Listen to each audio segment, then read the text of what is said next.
Hi again, my name is Jerad. Welcome back to Grills on Film. As you can see, we have one spatchcock chicken cooking on the pit barrel by Matt. Now I'm going to show you how to cook a spatchcock chicken on a propane grill. This is a Weber Genesis. I've had this thing for about 12 years. Absolutely love it. If I need to cook something hot and fast for my family or just get something done, this is kind of my go-to for that type of thing. You're not going to get tons of smoky flavor on it, or any smoky flavor for that matter. So you might want to add some extra flavor to it. So as I was saying with a propane grill, you want to do things to add flavor and moisture to it.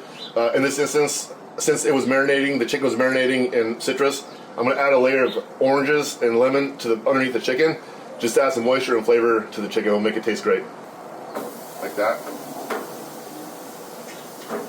And then, so we have a layer of oranges and lemons down here. I also added some rosemary to give it a little extra pop. I love rosemary. It tastes great on chicken. I grow plants in my backyard. If you don't have some, get one and put it on your steak and chicken. It's very good. We're just going to lay this chicken on top of this layer of rosemary and citrus. Make it look pretty.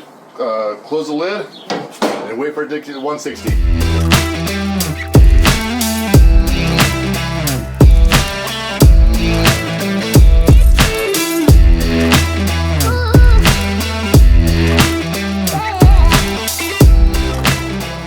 So we took this chicken off at 160, let it rest for about 15 minutes to let it carry over to 165.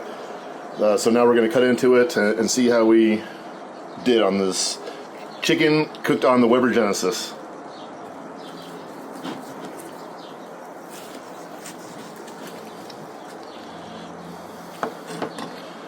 See, that's, even though we use a drier heat source, it's still very juicy, using a brine and fruit to keep the juices flowing through the chicken. Alright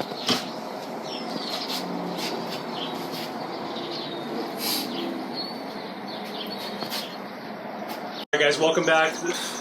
Again, I'm Matt. This is Jerad with Grills on Film. Thank you guys for watching our first three-part series. This one was cooking a spatchcock chicken on 3 different cooking methods. We used the Weber kettle, the pit barrel PBX, and the Weber Genesis gas range. And as you can see, we got pretty consistent results across the board.